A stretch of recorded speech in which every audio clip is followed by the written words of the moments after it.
Antibiotics are a mixture of bacteria and fungi which are used for killing microbial species. This was known for a long time and has been used by the ancient Egyptians. They applied moldy bread to infected wounds. But before penicillin was discovered by Alexander Fleming, people became very close to discovering it. Although not named antibiotics until 1947, the discovery of antibiotics began in 1877 with Louis Pasteur. Over a century of advancements observed that an airborne bacillus could inhibit the growth of a Bacillus anthracis.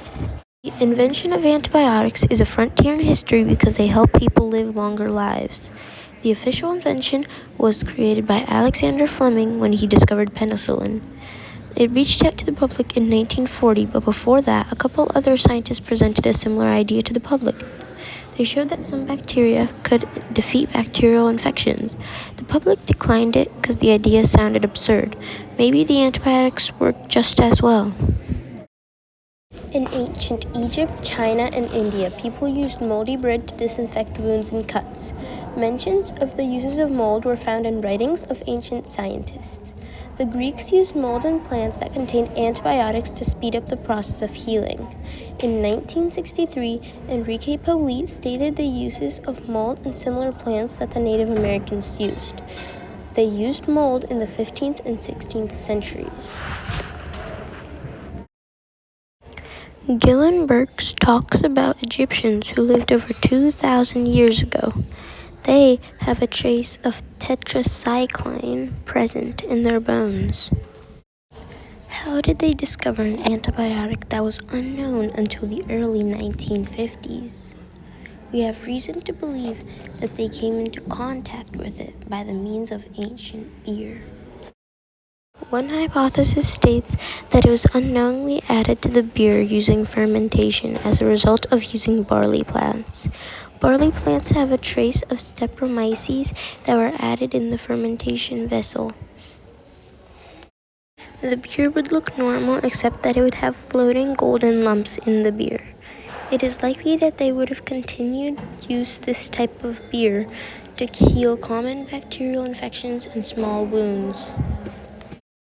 This shows that certain beverages were commonly administered for medical purposes.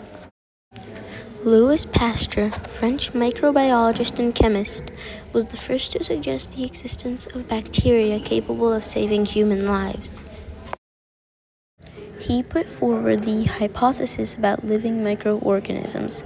It was that some microorganisms were stronger than others.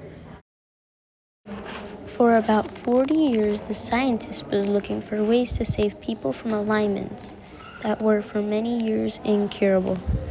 He experimented with microbes known to him. He grew, edited, and shared with others. This is how he discovered that even bacteria, most dangerous such as anthrax, could be defeated by another microbe.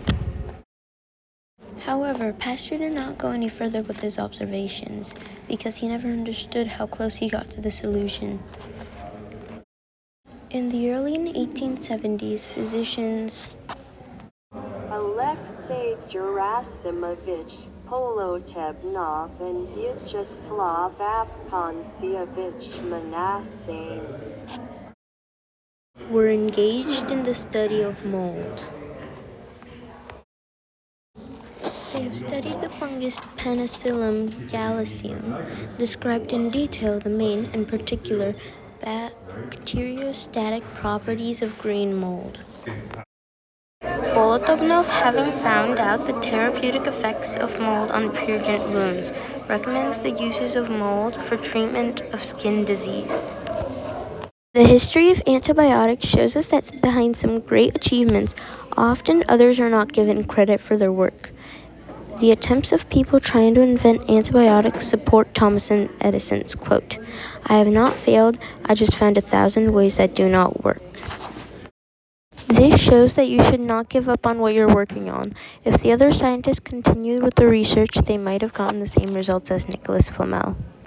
Some of the scientists put in the extra work, and they presented to the public, but they got rejected. Saying their ideas was absurd. Even though most still didn't get their credit, they still played a large part in the history of antibiotics. Finding a way does not always work is just as useful as finding a way that does work. In conclusion, the history of antibiotics is very complicated. But in the end, Nicholas Fleming is the one who invented penicillin, which saved many lives. Others invented less powerful substitutes. This shows that not everyone gets their credit, and that not everything will be finished.